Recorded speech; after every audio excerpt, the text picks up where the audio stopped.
כלים לשלום פנימי בזמן מלחמה. תוכניות מיוחדות ברדיו מהות החיים. כולנו יחד בלב אחד. שלום לכם, רדיו מהות החיים. עיין ערך ישראל וברוח התקופה גם פרספקטיבות, כלים וידע. אולי לשלום פנימי, או נקרא לזה לעבור את התקופה הזאת בצורה שהיא יותר נושמת, מרווחת קצת, ומאוד מכוונת פנימה. זאת אומרת, איפה העבודה הפנימית שלנו בתקופה הזאת, שיכולה לעזור לנו אולי לראות את התמונה הגדולה, ולהבין גם מה העבודה והחלק שלנו בתוך הסיפור, אנחנו כבר נפגשנו הרבה פעמים. שלום לרבה ספיר נוימן אייל. שלום אסי. תודה שבאת לאולפנים החדשים, המחודשים שלנו, ואנחנו קראנו לזה עיין ערך ישראל, ואז זה קיבל קצת טוויסט בגלל המציאות, שהיא לחלוטין לא צפויה, מטלטלת, ועשינו כמה תוכניות שזכו לא מעט תגובות וצפיות וחשיפה, והצלחנו לקבל, אני חושב, מבט, נקרא לזה, מחוכמת הקבלה, בראייה של בעל הסולם בעצם, הידע שאת מעבירה, קצת יותר בהירות אולי בתמונה, אבל אני רוצה להתחיל, ואמרתי לך את זה לפני התוכנית, עם הערפל, כי אפרופו להבהיר, אז קודם כל צריך לראות את מה שיש, והתחושה שלי בתקופה הזאת, ככה עם זה אני קם בבוקר, שאני שרוי בערפל. עכשיו, מה זה ערפל מבחינתי? כמובן שזה חוסר ודאות, אבל זאת המציאות. אבל זה יותר מזה, זה משהו שאתה מרגיש שאתה לא כל כך מצליח לראות. ואם אני מחבר את זה אפילו קצת לרב קוק, שעוד ניגע בו בהמשך, שדיבר על סוד הראייה, הרי מה אתה רוצה לראות? אתה רוצה לראות פנימה ואתה רוצה לראות החוצה? ואני מרגיש בתקופה הזאת שאני מבטא קול של לא מעט אנשים שלא מצליחים לראות.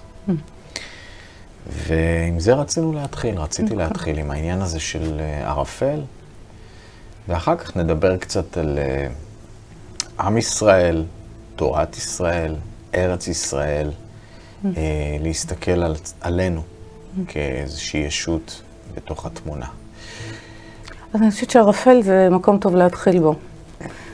ערפל כמתאר את מציאות של חוסר האונים שלנו, של חוסר היכולת שלנו לראות.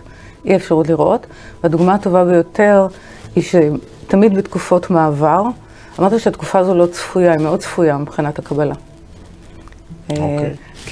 אף אחד לא סיפר לי פשוט. כי המחלוקת הפנימית מייצרת ערפל קרב, גם זה דבר שמיוצר על ידי שיש בעצם גם מעבר ויש מחלוקת פנימית מאוד גדולה. ודווקא אנחנו שומעים, הדוגמה הטובה ביותר שלנו איך להתייחס לערפל היא ממשה. משה ניגש אל הערפל. כן? כלומר, כשיש התגלות, אז במציאות הלבוש שלה הוא אי בהירות, הוא אי ידיעה. הוא בעצם מה שאנחנו קוראים בלשוננו היום שבירה של הקונספציה. זאת אומרת, כל מה שהיה קווי מתאר מאוד ברורים של המציאות, של התפיסה שלי אותה, נשבר, מתמתת, זה קץ. אנחנו גם בפרשה כזו, מקץ שעוברת לויגש. אז אני רוצה לבוא על זה לפחות מכמה כיוונים, אל העניין של... מקץ אומר שזה מאלץ אותנו להבין שכל צורת הראייה שלנו לא מאפשרת לנו להתמצא. ולכן זה מאלץ אותנו להפעיל, כמו בערפל, חושים אחרים לגמרי של התמצאות. זאת אומרת, אז בוא נאמר כך שמבחינת הקבלה, החושים הגשמיים של הראייה שלנו לא תקפים. הם לא יכולים לתת לנו תמונת מציאות. זאת אומרת שהראייה הטובה ביותר היא כרגע שאנחנו עוצמים את העיניים. ולעצום עיניים, אז אנחנו יודעים שאנחנו הולכים, בעצם מה שיש לנו בהתחלה זה חושך, ואחר כך יש עוד איזה עוד מימד שמתוך החושך מתחילות לעלות תחושות של החיסרון. מה אני בעצם צריך? זאת אומרת, איזה מאור, איזה פעולה של אור אני צריך כדי בעצם לראות את מה שיש מעבר לערפל. אז אני מתחיל להשתמש בערפל לא כמו סימן של אי היכולת שלי, או סימן של חוסר אונים, אלא סימן של שינוי. זאת אומרת, זה המגבלה. הערפל מסמן את המגבלה שלי, את קץ, אפשר לומר, קץ הזמן, או האופן שבו אני מספר את ההיסטוריה לעצמי, וזה עידן חדש, או תפיסה חדשה, שהיא לא יכולה להישען על האופנים שהשתמשתי בהם עד היום. Okay? ופה אנחנו באמת נכנסים מה ישראל צריכה לברר. עכשיו, בערפל, ישראל נוהגים בדרך כלל לראות אחד בשני, זאת אומרת, בעצמם, שאנחנו לאחרונה מצטיינים בזה. זה אומר שאנחנו באמת צריכים רגע לנצור את הכוח הזה שהשתמשנו בו כדי להפגין את הריבונות שלנו. והפגנת הריבונות צריכה לבוא מתוך בירור של איזשהו ערך פנימי, שהוא כוח אחר, שהוא כוח רוחני, כוח ההגדרה של השורש של ישראל, מה התפקיד שלו. כי אם לא תהיה לנו איזו הצטללות של הערך הזה, אז אנחנו בעצם באמת נמשיך ללכת בתוך הערפל. או יותר גרוע מזה, הערפל יותר ויותר יסמיך. אוקיי? עד כדי כך שהוא יהיה מין נקודה, שהייתה נקודה מאוד מאוד מבררת בישראל, שזה חושך. זה חושך כזה שאתה לא יכול לזוז. זאת אומרת שאתה לא. אבל החושך הזה לישראל הוא אור. למה חושך לישראל הוא אור? למה? משום שחושך מבחינת הבריאה הוא התפשטות של הסימון שהעליון מעוניין לעזור לנו. מהבריאה, כשיש לנו תוהו ובוהו, כדי לעשות סדר בתוהו ובוהו מופיע חושך על פני תהום, ואז הגאולה זה רוח אלוהים מרחפת על פני המים. אבל קודם חושך. למה חושך? זה אומר, זה שאלה של ראייה. קודם כל, מתפזר הערפל, ואני אומר שהחושך הוא האופן שבו העליון מושיט את עצמו כלפיי. כשהעליון מושיט את עצמו כלפיי, זאת אומרת שהוא יורד לדרגתי, הוא ממעיט מהאור של עצמו. אם אני נדבקת לזה כסיבה, הוא יכול להרים אותי. ואז אני מבינה את החושך כמו אמצעי להפיק ממנו אור. אוקיי? אם אני לא ברורה, אז... אני אנסה תכף לראות איך אני מנגיש את זה יותר, ואני לא יודע אם יש לזה דוגמה. אני אדבר רגע במונחים הקבליים. חושך הוא תוצאה של צמצום ב', מה שהארי קורא צמצום ב'. צמצום ב'. צמצום ב', זה הצמצום השני. אומר. צמצום השני אומר שכשאנחנו, השורש של הנבראים, המלכות, כל הבריאה עמדה מול חוסר אונים מוחלט, משום שהיא לא ידעה מה המשמעות שלה ואיך היא יכולה לשוב לקבל את האור שהיא איבדה. אז יש לנו התפשטות של כוח שנקרא אלוהים, או כוח בינה, שבעצם מסייע לנבראים, להכרה שלהם, להבין שהעליון מושיט להם חבל, או מושיט להם דרך. אנחנו תופסים חבל כמו דרך שהיא חיצונית לנו. מה שהעליון מושיט לנו זה הבניה פנימית, של התהוות עצמנו כדרך. זאת אומרת, למה אני מתעקשת על העניין של הצמצום ומה שנובע ממנו? כי מה שנובע ממנו הוא בעצם ההגדרה של ישראל, שנקראת קו אמצעי. משום שהעזרה של העליון יוצרת בתוכנו, לכן אמרנו שאנחנו הדרך. כלומר, אנחנו לא הולכים בדרך, אפשר לומר שהאופן שבו אנחנו הולכים עושה דרך. אנחנו נהיים הדרך. במיוחד ההיסטוריה של ישראל. ההיסטוריה של ישראל היא דרך. זאת אומרת, היא הדרך לא תמיד הנעימה לנו של העליון לנתב את הצורה, כן, את הצורה של פני אדם. והצורה של פני אדם, האופן של הניתוב שלו, או האופן של ההתהוות שלו, היא נקראת קו אמצעי. קו אמצעי נקרא גם תורה. קו אמצעי נקרא ישראל. Okay. אבל כל הדבר הזה, למה יש קו אמצעי? אם יש קו אמצעי, זאת אומרת שיש ימין ושמאל. Okay. שהם כוחות, אפשר לומר, כוחות בתוך הנשמה, בתוך רצונו של האדם. אפשר לומר, רצון הממשות שלו. לא, הרצון שלו להיות ממש. אוקיי. ממשות. מול הרצון של הבורא כממשות קיימת. יש פער. אנחנו לא ממשיים, כי אנחנו מתים, אנחנו זמניים, אנחנו חולפים. האור הוא ממשי. כי הוא אינסוף. כי הוא אינסוף. אז הוא הימין. הוא ימין. אוקיי. אוקיי. ומולו, כן, הלעומת שלו, זה בעצם ההכרה שלנו בחוסר הממשות של עצמנו. זאת אומרת, אם אנחנו רק חומר, ואין בנו את האלוהות, את הממשות, את הנצחיות, אז אין לנו ערך. אז יש לנו כל הזמן זיהוי של החוסר הזה בממשות, חוסר של האור, אם תרצה. וכל מיני. עכשיו, כדי לחבר את שני ההפכים האלה, צריך מין מרחב אמצעי שבו שניהם יכולים להיפגש. הצורך שלי להיות נצחית וממשית, עם הממשות, אז אני צריכה, כדי שיהיה חיבור כזה, שנקרא ישראל, אני צריכה מטרה משותפת. מה שמפגיש אותי עם הממשות, זה שלממשות אני המטרה שלה. להביא אותי להיות ממשית, זה מטרת העליון. זאת אומרת, להיפגש בדרך האמצע הזאת, כן. שהיא פנימית, גם בתוכנו, אבל גם כעם. כיוון שיש פגישה פנימית של מרחב פנימי, המרחב הזה מוקרן כמו אדוות, כן? הוא מוקרן למציאות החוצה. אוקיי. אבל לא הפוך. שזה רוב האנשים רוצים שאם הם יעשו דברים בידיים ורגליים, או אם הם יעשו משהו פיזי, אפילו שהם קוראים לו רוחני, משהו יקרה בפנימיות. זה לא קורה.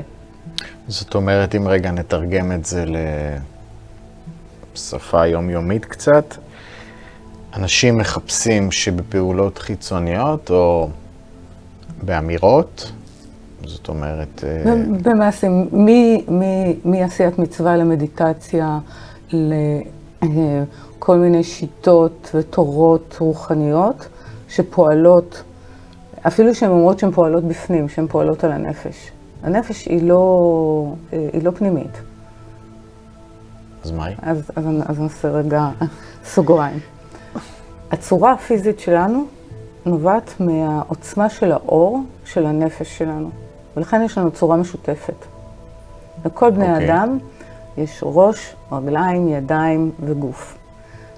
יש להם צורה משותפת, משום שיש להם עוצמת אור שנקרא נפש, דנפש, קיום, משותפת. אוקיי? כל פעולות בנפש דנפש הזה לא משפיעות על הנשמה. הן יכולות, יש להם עכשיו, לאנוש, יש טווח פעולה מאוד מאוד רחב,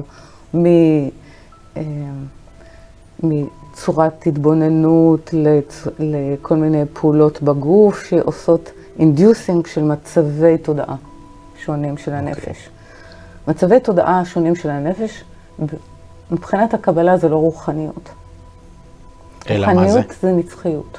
זה מה שלא ייגמר לעולם. זה כמו שהנשמה היא אינסופית. נכון, הנצחיות. אז לכן אני אומרת, אני חוזרת עכשיו, אנחנו עושים rewind, הזיהוי של הקיום שלי, שהוא לא ממשי, משום שהוא מתקלה, כן? והוא לא משאיר את התו שלו, הוא לא מגיע בעצם לפנים האמיתיות שלו, לפנים האלוהים שלי, מול האלוהות עצמה, צריך למצוא אמצעי שיגדיר להם מטרה משותפת כדי שמשהו חדש יוכל להיווצר. איזו מטרה למשל? זאת אומרת, קו אמצעי נקרא שלום. אוקיי. המטרה היא בסופו של דבר להיות תיבת התעודה של רצונו של העליון להיטיב לנבראיו. זו המטרה העליונה. זאת אומרת, אני רוצה להיות הכלי, תיבת התעודה, שדרכה מתבטא רצונו להיטיב לנבראיו.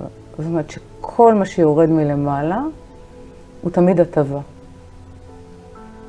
זאת אומרת, האופן שבו אני קוראת את זה בתוך האירועים בהיסטוריה, כמלחמה, כרעב, כמגפה, כאכזריות, לא שייך למה שמתפשט מלמעלה, שייך לכלי, לאופן שבו הכלי תופס אור. זאת אומרת שיש כוונה, את אומרת הכוונה היא כוונה טובה, להיטיב. כן, אבל הכוונה של העליון היא כוונה להיטיב. הכוונה שלנו להיטיב היא תמיד כוונה יחסית ונגועה. למה היא נגועה? כי היא נגועה באג'נדה של רצון לקבל לעצמי. אגו. סוג של. כן, אחד הביטויים של זה זה אגו. זה אגו פרטי, או גם יכול להיות אגו לאומי. אוקיי. זאת אומרת, שאת בעצם מחלקת את זה באמת למשהו, נקרא לזה, הכוונה האלוהית מול הכוונה האנושית. כן. אוקיי. אנחנו תמיד לוקים בעיוורון הזה? זאת אומרת, אנחנו תמיד הכוונה שלנו תהיה נגועה? כבני אדם? עד גמר תיקון, כן. זאת אומרת, בכל זמן ההשתלמות שלנו, ההנחה הבריאה היא שאנחנו נגועים. גם המשיג הגבוה ביותר שידענו בהיסטוריה שלנו, משה, ידע שהוא נגוע, אנחנו רואים את זה בפרשת פנחס. שמה? ששם יש, בבעל פאור, יש שם בעצם המדייניות מנסות לפתות את ישראל ומצליחה, אבל הוא נשוי למדיינית. לכן משה בעצם לא יכול להתערב. זאת אומרת, זו העמדה שלו, הוא יודע בדיוק מה קורה שם, ולכן צריך מישהו אחר שיתערב. זאת אומרת, עכשיו אנחנו נכנסים מלמטה. אוקיי. מההכרה של מה לא נגוע בי. עכשיו, גם הקבלה אומרת שכל נגע, אם יש לו הכרה, כנגע הופך להיות עונג. כי זאת מודעות? כי זה אומר שנגע ועונג זה אותו דבר. למה? זה רק עניין של איך הכלי תופס את האור. האור, הכלי שהוא לא מוכן, תופס את האור כמו נגע. וכשהוא נכון, כשהוא מתוקן, הוא תופס אותו כעונג, כמו שהוא בשורש שלו. כי חוכמה נקראת בקבלה עונג. כי בלי עונג, בלי תענוג, אין חיים. כי עונג הוא המשמעות של החיים. זה נשמע כאילו הקבלה היא מאוד הדוניסטית. כן, עונג יכול בן אדם לקחת את זה למקומות מאוד נהנתנים וחיצוניים. נכון, אז לכן זה עונג מאוד מסוים, אוקיי? העונג הזה אומר, אם עכשיו אני אפרק את זה באופן קבלי, כן. שהאור נגע בך בכל 70 הפנים שלו. אוקיי. אוקיי, טוב, תשמעי, אני לא תלמיד קבלה וגם לא הזה, אז צריך אז אני הולכת לעשות, ההד שאני מנסה להשמיע זה שיש 70 פנים לתורה. ושבעצם העין, שהיא האות של החודש הזה, כן, של טבת, אומרת שהתיקון הוא בכל הממדים, של כל הממדים האנושיים. כל הממדים האנושיים נקראים עין בקבלה. כי הם חוכמה, עין זה ראייה. מסוגלים לראייה, או יותר נכון אם אני אדבר בשפה קבלית, מסוגלים להסתכלות. מסוגלים להסתכלות זה אומר שאני מוכנה להכיר בזה, שאני מעוותת ומנגעת את האור, באופן הראייה שלי, באופן השימוש שלי בו, ואני רוצה להשתדל בתוך המאור הזה שנקרא תורה, כן, להגיע לתהליך שישנה אותי באופן כזה, שאני אוכל למשוך אותו כעונג. זאת אומרת, כמו השתוות צורה. זאת אומרת שבאמת הטוב יהיה דומה לכוונת הטוב. אני עושה סיכום ביניים רגע, כי נראה לי שזו התוכנית הכי גבוהה שעשינו עד עכשיו מבחינת הצורך שאני גם חווה אותו רגע לעשות בו סדר וכן לנסות, אפרופו השיחה, לקרב אותו לאדמה, למשהו שהתפיסה האנושית יכולה רגע להבין אותו, שאנשים עכשיו שצופים מאזינים לא ישאלו את עצמם מה לעזאזל הם רוצים מהחיים שלי. אז ככה, אנחנו אומרים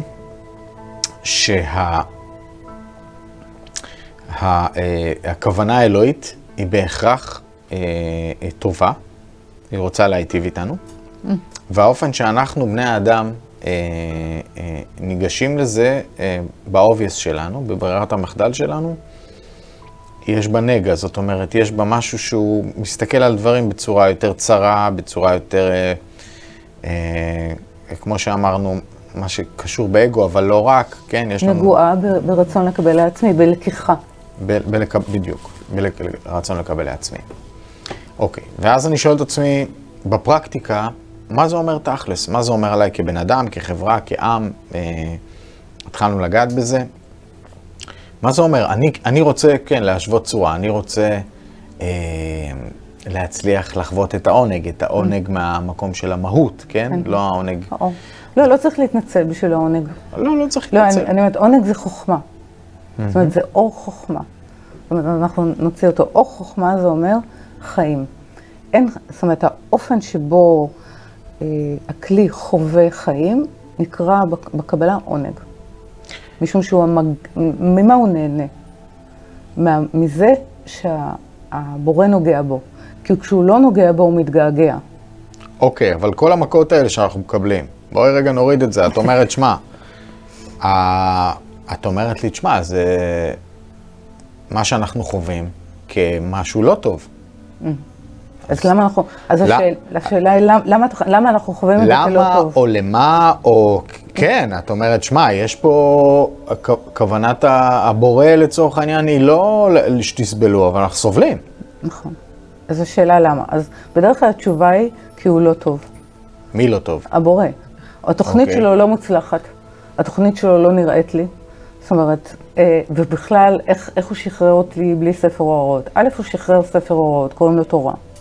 אוקיי. אני לא יודע לקרוא את ספר ההוראות. נכון. אוקיי, אבל במציאות הגשמית אני יודעת מגיל מסוים ילד צריך ללמוד לקרוא. לא, אבל ברוחניות זה כאילו מגיע לי באופן פריבילגי. למה? למה אני לא צריכה להשתדל ברוחניות כמו שאני משתדלת, מינימום, לפחות כמו שאני משתדלת בגשמיות? אז קודם כל צריך ללמוד את השפה שבה הוא מדבר, והשפה שבה הוא מדבר זה לא השפה שהרצון לקבל שלי קורא את התורה. זו שפה היא צריכה לעבור שינוי, זאת אומרת, אני צריכה ללמוד אותה, אני צריכה להשתדל במה שהוא נתן לי. עכשיו, תורה זה לא טקסט. תורה זה אור, זה פעולה של אור. אבל אם אני מתייחסת לזה כטקסט, אז אני לא חודרת את זה, זה לא חודר אותי. אם זה לא חודר אותי, אני לא ישראל.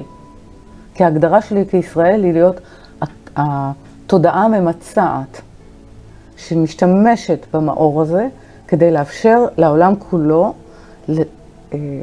לגשר, לעשות שלום בין אי הממשות שלו לממשות של העליון. כלומר, להפוך להיות גוף אחד. להשתוות. כן, לא, גוף אחד ממש, שבו הכוונה של הבורא להיטיב והרצון, האופן שבו האנושות מקבלת את האור, היא דומה. למה כל כך קשה להבין את ספר ההוראות הזה? אבל זה נדמה שזה קשה, לא? לא, לא כל כך קשה. כן? אנחנו משתדלים בו, זה כמו שאני מנסה ללמוד אנגלית באותיות עבריות. קודם כל, האותיות שלו, שזה כלים, הן אותיות מעבר, שהכוונה שלהם היא להעביר אותנו מתפיסה מסוימת. ולכן הרבה פעמים, האמצעי של העליון זה לשים אותנו בערפל. לשים אותנו בערפל זה לשים אותנו בחוסר אונים ובאי ידיעה. אגב, העבריים גם קשור לזה? ודאי. המילה עבריים של כן. לעשות את המעבר. נכון. הראשון שנקרא עברי הוא על שם עבר, כן? שבעצם הוא אברהם העברי, שהוא מסוגל לעבור מעבר לנהר. זאת אומרת, הוא מסוגל לעבור את האור, להעביר את התודעה אל הצד השני. שזאת שאלה מעניינת, ניסיתי לחקור את זה כאן בעוד תוכניות, למה הפסיקו לקרוא לנו העבריים? הפסיקו לקרוא לנו עבריים כי יצאנו לגלות ואז קוראים לנו היהודים. שגם היה יהודה וישראל. גם כן, יהודים, שוב אני אומרת, יהודי, פעם ראשונה שאנחנו שומעים על השם הזה, יהודי, זה אצל מרדכי, כשהם בגלות בבל, ולא יודעים איך לכנות את הקבוצה הזו, שגם כן לא יודעת את הזהות של עצמה. כי אומרים לה, אולי תחזרי למקום שלך, היא אומרת, לא, טוב לנו פה. אוקיי? בבבל, אז... היה אופציה לחזור אז? כן. כן? כן. בוא נאמר, מגילת אסתר מתחילה כשיש צו שיהודים יכולים לחזור. כן? זה בעצם כבר... חלק מהפירושים טוענים שאפשר לומר שמרדכי הוא שליח מארץ ישראל כדי לשכנע את יהדות בבל לעלות. אוקיי? שליח של הסוכנות. כן, נכון. כן. אולי תעלו, כן, אין לנו מספיק יישוב. ההיסטוריה שלנו באמת, היא כל כך חוזרת על עצמה שזה לא נעים. לא נעים. באמת לא נעים, על עד כמה... איך יוצאים מהלופ? זאת השאלה בסוף. נשמע שזה לופ. העניין הוא, יוצאים מהלופ בכמה תנאים. באמת ביכולת שלנו לברר את עצמנו כישראל, לראות מה השורש של זה ומה התפקיד של זה. כשיש לנו ריבונות רוחנית בארץ ישראל, לא של שטח.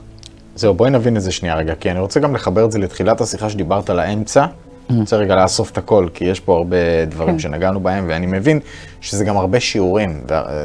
אני מבין את יודעת, אנחנו נוגעים פה על קצה המזלג בכל מיני דברים, ולעיתים זה יכול לבלבל, כי זה דברים שצריך להעמיק בכל אחד מהם. מבין את זה, מנסה לעבוד רגע עם מה שיש, ודיברת על האמצע הזה, אוקיי? של המקום הזה שנפגשים איתו בפנימיות, וגם כעם. גם כעם, וגם כעם שנושא את התורה. זאת אומרת, הוא נושא את המאור הזה, שתפקידו של המאור זה בעצם להתקין את הרצון לקבל לתיקון. הוא אומר, בראתי יצרה, בראתי לו תורת תבלין. תורת תבלין. תורת תבלין. מה זה תורת תבלין? זה הטעם של הדברים. מה זה טעם? טעם זה חוכמה. כן? הטעם זה המשמעות של הדברים. כדי שהיצר שלנו, הרצון לקבל לעצמי, בעצם יוכל להתאים את עצמו, כדי להבין את המשמעות של עצמו, או את הממשות כמו שהתחלנו, הוא צריך להשתמש במאור הזה שקוראים לו תורה. בשביל זה הוא נברא, זה נברא יחד. כן? המצב האנושי והתורה נבראו כמו זוג. אוקיי. שבעצם צריך להזין, זאת אומרת, האנושות צריכה להשתמש נכון בתורה, כדי לבנות את הפנים האלוהים שלה. האנושות או העם היהודי? העברי? זה יועד לכל האנושות. אוקיי. מאיפה אנחנו יודעים? כשיש רצון לתת תורה לאנושות, יש יציאת מצרים. אין יציאת ישראל. יש יציאת מצרים. זאת אומרת, מצרים הייתה צריכה לצאת ממצרים. רק מצרים, או האנושות כולה, לא הסכימה לצאת לחירות. החלק שלא משנה מאיזה סיבה יצא, הוא התהווה, כאילו, הרחם של ישראל זה מצרים. אוקיי. בתוך מצרים, בתוך המצרים האלה ובתוך התרבות הזאת, או השיא האנושי של התרבות שנקראת מצרים, יוצאת קבוצה שיוצאת אל תוך המדבר, והיא עוברת את כל מה שהיא עוברת כדי להיות מסוגלת לקבל תורה. זאת אומרת, היא לא מקבלת את זה בשביל עצמה. היא מקבלת את זה בשביל האנושות כולה. עכשיו, חלק מהאנושות שנמצא שם, שקוראים לו ערב רב, לא מסוגל לקבל את זה. היא לא מסוגל לקבל את ההיעדרות, או בוא נאמר, את הצעד הזה איך אני אתאר את זה? כמו בסיינס פיקשן, לפעמים אתה נמצא באין מוצא, ואז הגיבור עושה צעד, וברגע שהוא עושה צעד, מופיע המדרגה. כן. כן? לא לפני זה. כן. אז מבחינת הערב רב, או הצד הזה של האנושות, אם אין את הידיעה לאן הולכים, אף אחד, ולכן חסר להם אמונה, לא מוכן לעשות את הצעד הזה, אלא לא נודע. הצעד הזה, אלא לא נודע, הוא אמונה, וזה הגדרה של ישראל. אוקיי. אוקיי. וזה צריך תורה, להשתדל בתורה, כי זה נותן לנו ראייה אחרת. איזה ראייה? את הראייה של הצעד הבא שעדיין לא קיים. אנשים, אבל כשאנחנו אומרים תורה, הם ישר הולכים למקום הלכתי, ציווי, עשה ואל תעשה וכו' וכו'. וכשאת מדברת על תורה? אז אני מדברת על מאור ששייך לדור שלנו, ולכן השפה היחידה שבה אנחנו יכולים ללמוד תורה היום היא הקבלה. הקבלה היא בעצם הדיקודר, היכולת לפרש, כן? היכולת לתת פשר למאור הזה, בכלים של דור אחרון, בכלים של האגו של היום, של העוצמה שלו, להתקין אותו. Okay? אז השפה המתאימה לדורנו היא קבלה, ולכן מתגלה הזוהר, ולכן הערים פתאום נעשה רלוונטי. קצת יותר מובן, כן. כל מיני ביטויים כמו שבירה, כמו צמצום, כמו עיבור, הופכים להיות מאוד, מאוד ממשיים בתוך ההיסטוריה של מה שאנחנו עוברים פה דווקא בארץ ישראל. ארץ ישראל מוגדרת קודם כל כארץ החיים והעליונים. כארץ שנותנת חיים. ואנחנו למטה קוראים לה ארץ אוכלת יושביה. הנה ההבדל. זאת אומרת, איך אנחנו מתאימים את מה שנקרא... אבל שוב אנחנו חוזרים לנקודה הזאת ששאלתי אותך קודם. החוויה האנושית, כן. נדמה, לפחות, הנה, אני מסתכל על התקופה הזאת, 180 מעלות, ממה שאת אומרת שבא מלמעלה. החוויה האנושית, אם היא לא תפסיק להאשים כל דבר מחוץ לה, ותתחיל להסתכל על עצמה, מה באופן התפיסה שלה בעצם מונע? מה הדבר הראשון שצריך לשנות לדעתך? את מדברת פה על משהו קולקטיבי, נכון? שהוא פרטני, אבל הוא נחלת הכלל, במובן הזה שכולנו חווים דברים בצורה מסוימת, ניגשים אליהם בצורה מסוימת, רואים אותם בצורה מסוימת, כבני אדם, זאת הנטייה שלנו. מה הדבר הראשון שלדעתך צריך לשנות? חינוך. מה זה אומר? חינוך זה כותרת. זה קודם כל נכון.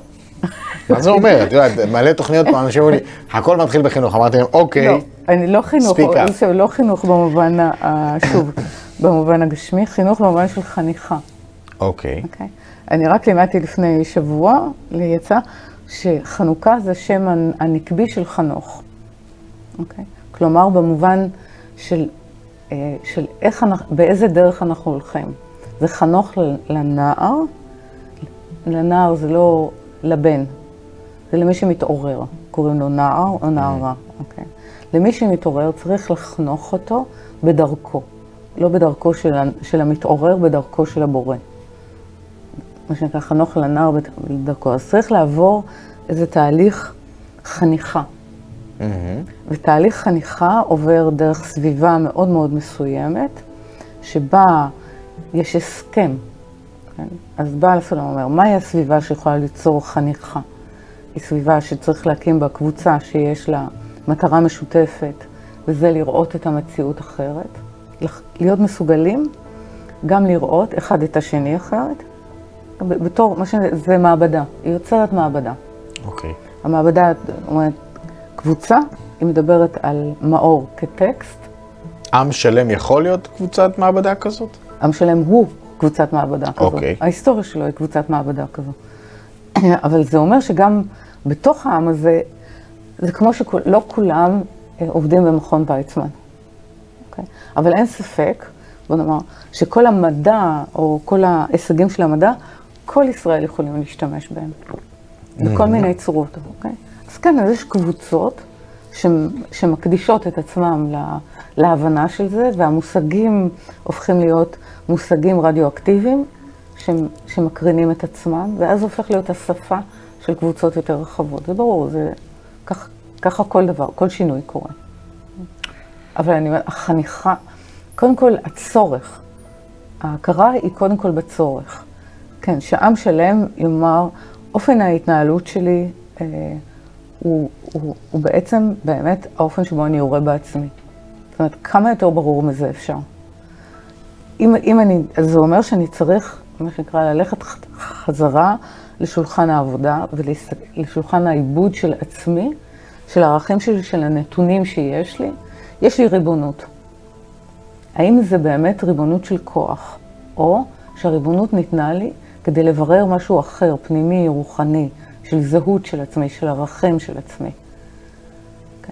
זה ההבדל בין שיבת ציון לקיבוץ גלויות. זה שתי פאזות שאנחנו עוברים, נכון?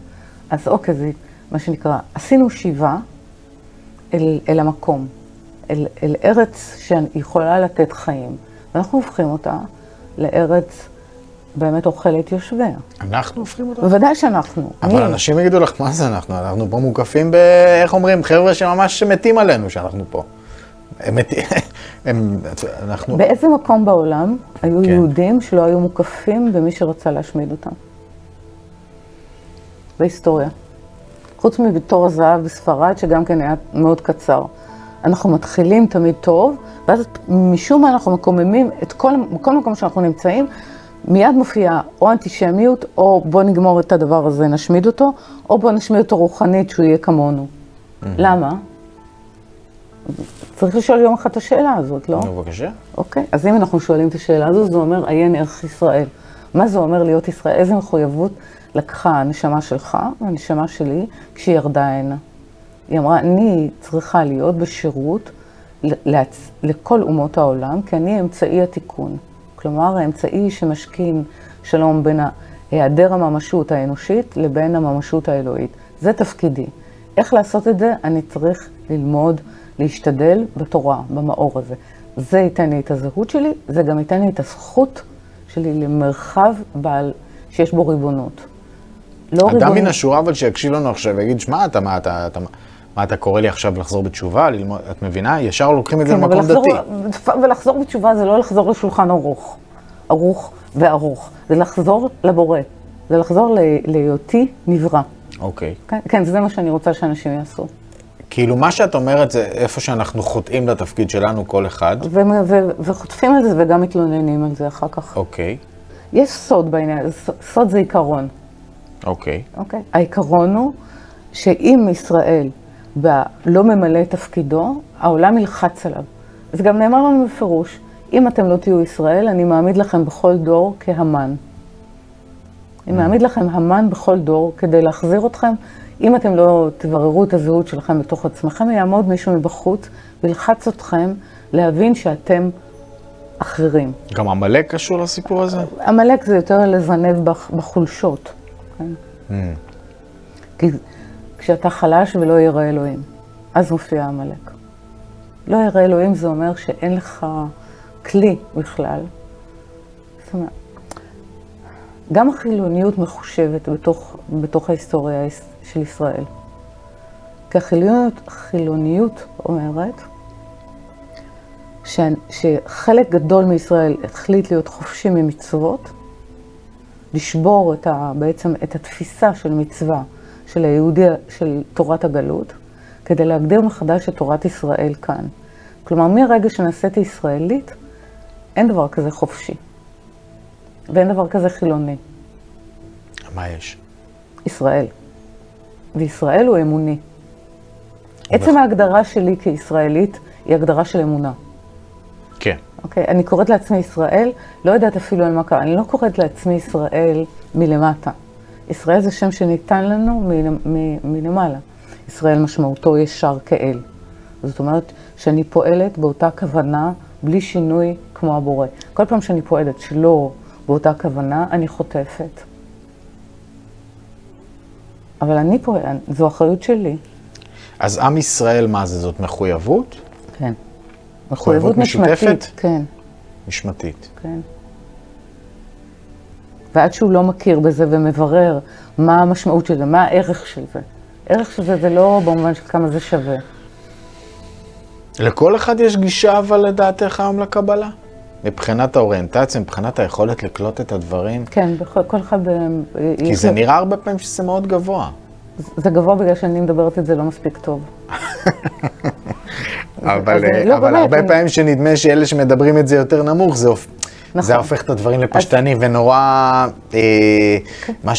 מה שנקרא הרבה פעמים קבלה מעשית, שנורא קשה לי להתחבר לז'אנר הזה, כי יש בו משהו שנורא... יש בו משהו מאוד הפוך. בדיוק, הוא יותר מתחבר לתפיסה האנושית הצרה של תן וקבל כזה, משהו מאוד זה באמת לא שייך לשם. אני רק אומרת שבתוך... תעשה, תקבל, לא תעשה כזה. וזה ממש לא העניין. לא, זה הכי פוגעני, דרך אגב.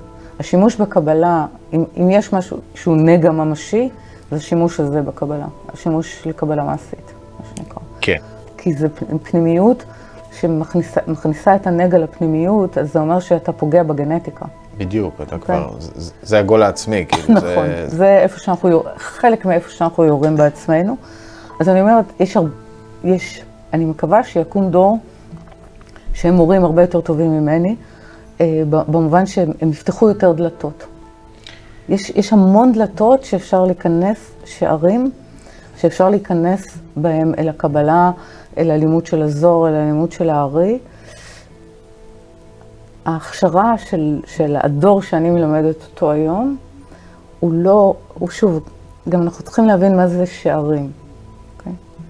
יש לי הרגשה שחלק אנחנו נשמור לשיחה הבאה, כי יש לנו בשיחה הזאת הרבה דברים. צריך לראות את השיחה הזאת כמה פעמים כדי להבין בכלל מה הולך פה. אני דווקא רוצה לחתום בשאלה קצת, אני לא יודע אם פרקטית, אבל מה השיעור הראשון שצריך אדם עכשיו לעשות כדי לגשת לקבלה? את אומרת, חבר'ה, אנחנו צריכים לחדד לעצמנו ולהבין את התפקיד שלנו ולהתחבר אליו, כדי להתחיל למלא אותו. אני חושבת שכדברי בעל הסולם, הוא צריך להיות במקום של ייאוש מכוחות עצמו. אומר? זאת אומרת, שאני מבין שכל הטריקים וכל הצורות של התפיסות שלי, של הכוח, ואני אעשה מניפולציה כזו, ואני אעשה מניפולציה כזו, ואני אהיה צהל חזק, ואני אהיה עוצמתי, ואני אהיה לאומני, ואני אהיה רשע, ואני אפחיד, ואני אהיה טוב. כל הצורות האלה לא עובדות. זה לא עובד. כי מה שבעצם בא לידי ביטוי, זה המרחק שלנו מהאופן שבו אנחנו צריכים לשרת את האור ביחס לשם שלנו ישראל. וברגע שאנחנו נגיע לייאוש מכוחות עצמנו, מכל הפרספקטיבות שלנו, ומכל התחכומים שלנו, ואנחנו נבקש עזרה אמיתית מעליון, עכשיו אנחנו יכולים להתחיל לדבר. אבל בן אדם, יהיה לנו רק קשה להניח את כל הפרדיגמות ואת התפיסות שלו, אם הוא לא יודע מה יכול להיות במקום זה. זאת אומרת, לא? זה לא עובד ככה בעולם, שיש ריק, משהו נכנס אליו. נכון. מבקש ממני לבוא ריק. עכשיו, לא, אני לא מבקש שאף אחד יבוא ריק, כי אף אחד לא יכול לבוא ריק. אנחנו באים מלאים בדעות של עצמנו. אבל עכשיו נכנסנו להגדרה של אמונה. אמונה אומרת, זה לא תוכן אמונה. במה אני מאמין? אמונה זה אמצעי. אמצעי לעלות מעל המגבלות של עצמי. אז מה שאני אומרת זה, אמונה זה לעלות מעל מגבלת השכל האנושי לאיזשהו קשר עם שכל אלוהי. זה אמונה. כל השאר של ההגדרות זה מתחת לדעת. אז מה האדם צריך? עכשיו, לא רק זה שהוא בייאוש והוא בחושך, הוא צריך להבין שהעליון גרם לו לזה שזה חסד מהעליון. זה צעד שני. שהעליון מושיט לו את ידו, שמורגשת לו כחושך, כדי שהוא יחוז בה, כדי שהוא יכול להתרומם מעל המגבלה שלו. זה מה שאני מבקשת מעצמנו לקרוא את המצב שבו אנחנו נמצאים בו. משהו מושיט לנו יד, שנצא מעצמנו לראייה אחרת לגמרי של מי אנחנו, מה התפקיד שלנו ומהם הכוחות האמיתיים שלנו. כלים לשלום פנימי בזמן מלחמה. תוכניות מיוחדות ברדיו מהות החיים.